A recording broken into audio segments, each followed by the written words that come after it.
러브샷을 하려면 옷을 벗고 오라. 스타킹을 신지 않은 여직원에게 속옷은 입고 다니는 거냐? 라는 발언에 대해서 어떻게 생각하십니까, 실장님은? 적절하지 않다고 보는데요. 근데 제가 저쪽 경험이 없어가지고 여태까지 공직 생활을 수십 년을 하셨는데 그것도 모르세요? 그 사람을 징계를 할 때는 네. 저렇게 한 줄 가지고 징계를 할 수는 없다고 봅니다. 제가 한 가지 말씀드릴게요. 2021년에 음란하게 생겼다라는 발언을 남성 경찰관들이 한 명의 신입 여경에게 말을 해서 무더기에 징계가 있었습니다. 음란하게 생겼다 저 발언과 속옷은 입고 다니는 거냐, 러브샷 하려면 옷을 벗고 오라, 어떤 게 더 심각한 발언이라고 보십니까?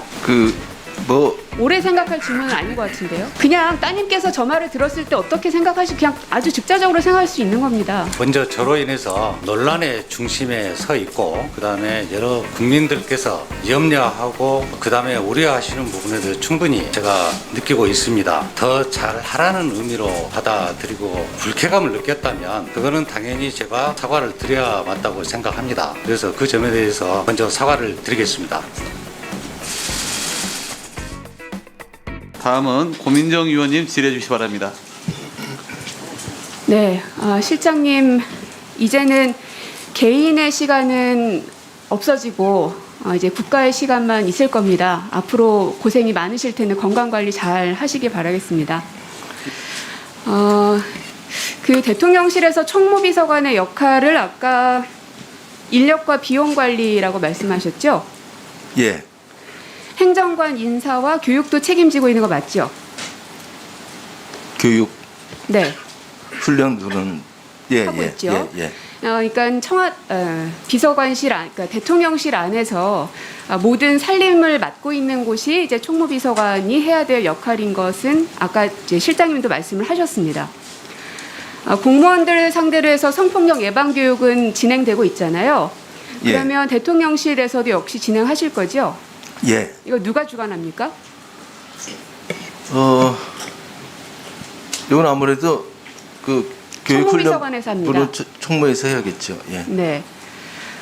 그리고 대통령께서 기자들과의 설명회 자리를 자주 가져라라는 이야기를 하셨던데, 그러면 향후에는 대변인을 포함한 공보실이 아닌 다른 수석이나 뭐 비서관, 행정관 이런 분들도 적극적인 소통을 하게끔 지침을 내리실 겁니까? 뭐 기자들이라든지. 아직 뭐 문서로나 그런 지침은 아니고요. 네. 적극적으로 이렇게 정부 초기니까 국정 철학이라든지 그런 걸 좀 잘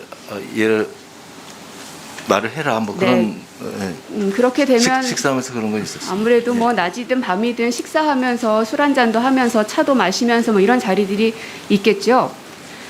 제가 PPT 하나 보여드리면요. 띄워주시죠. 네. 2012년에 있었던 일이네요. 러브샷을 하려면 옷을 벗고 오라. 속옷은, 그러니까 여름철에 여성들이 스타킹 잘 안 신습니다. 더워서. 근데 스타킹을 신지 않은 여직원에게 속옷은 입고 다니는 거냐? 라는 발언에 대해서 어떻게 생각하십니까, 실장님은? 적절하지 않다고 보는데요. 근데 제가 저쪽 경험이 없어가지고 여태까지 공직 생활을 수십 년을 하셨는데 그것도 모르세요? 그 사람을 징계를 할 때는 네. 저렇게 한 줄 가지고 징계를 할 수는 없다고 봅니다. 좀 상황을 좀 보고. 예. 그러면 여기에 근데 대해서 저 말 자체는 부적절하다고 알겠습니다. 봅니다. 그럼 여기에 대해서 경고 처분한 것은 적당하다고 보십니까? 예. 만약에 적당하다고 했었다면 보신다고요? 예. 네. 제가 한 가지 말씀드릴게요. 2021년에 음란하게 생겼다라는 발언을 남성 경찰관들이 한 명의 신입 여경에게 말을 해서 무더기에 징계가 있었습니다. 해임 2명, 강등 1명, 정직 2명 등 5명에게 중징계였고요. 감봉 2명, 견책 2명, 불문경고 1명 등 5명의 경징계가 내려진 바가 있습니다. 경찰들이 한 여성 그 경찰관에게 음란하게 생겼다. 그 외에도 뭐 여러 가지가 있겠지만 이런 발언에 대해서 경찰은 이렇게 징계를 했더라고요. 그런데 지금 보시는 저 발언에 대해서는 경고 처분인데 이것은 징계 종류에 들어가지도 않습니다. 적당하다고 보십니까? 음란하게 생겼다 저 발언과 속옷은 입고 다니는 거냐, 러브샷 하려면 옷을 벗고 오라, 어떤 게 더 심각한 발언이라고 보십니까? 뭐 오래 생각할 질문은 아닌 것 같은데요. 예. 뭐 의원님하고 뭐 같은 생각이겠죠. 예. 아니, 제가 묻는 겁니다. 어떤 게 더 심각한 발언 같냐는 겁니다. 뭐 둘 다 부적절하다고 봅니다. 예. 어떤 게 더 심각한지 말하기는 어렵다. 첫 번째 게 뭐라 그랬죠? 음란하게 생겼다.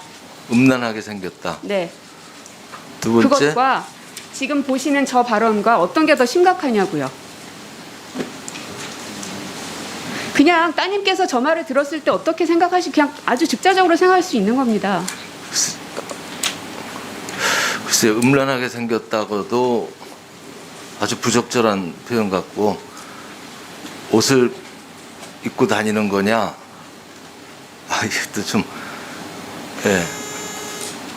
둘 다 부적절한데 하나는 징계처분 안에 들어가 있지 않는 법원처분을 받았고 하나는 아까 말씀드린 대로 대다수가 중징계 혹은 정징계를 받았다는 점을 제가 말씀드립니다. 예, 알겠습니다. 네, 수고하셨습니다. 다음은 김병주 의원님 질의해 주시기 바랍니다. 아까 우리 강득구 의원님께서 얘기를 하실 때 지난 2번 정도 경고를 받은 적이 있는데 그 부분에 대해서 대통령 대변인실에서 기사에 나온 내용과 경위가 일부 사실과 다른 점이 있다 이렇게 발표를 했어요. 혹시 그 기사에 나온 내용 중에 경위나 그런 부분이 다른 부분이 있다라면 한번 얘기해 보시겠어요?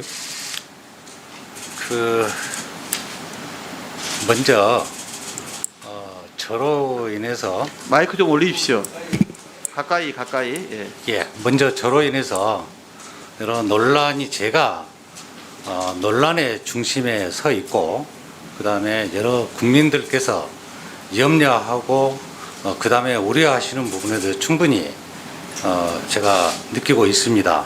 그래서 그거는 더 잘하라는 의미로 받아들이고 있고요. 지나간 부분에 대해서는 어떤 식으로든 그게 국민들에게 상처가 되고 그다음에 불쾌감을 느꼈다면 그거는 당연히 제가 사과를 드려야 맞다고 생각합니다. 그래서 그 점에 대해서 먼저 사과를 드리겠습니다.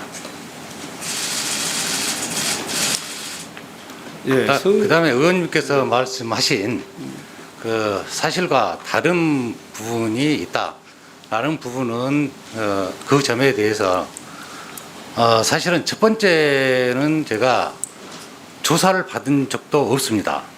사실은 그 당시 20년 전의 일이고요. 그다음에 두 번째 부분에 대해서는 사실관계가 다소 앞뒤 선후가 바뀐 점이 없지 않아 있습니다. 그러나 그 점에 대해서 제가 구차하게 변명하거나 그러고 싶지 않다라고 말씀을 드렸습니다. 그리고 사실관계는 분명히 다른 부분이 있다. 그러나 제가 그 부분에 대해서 미주알 고주알 설명을 드리면 또 다른 불씨가 되고 그래서 그러한 설명은 안 하는 게 적절하다라는 말씀을 드린 적이 있습니다. 네, 수고하셨습니다.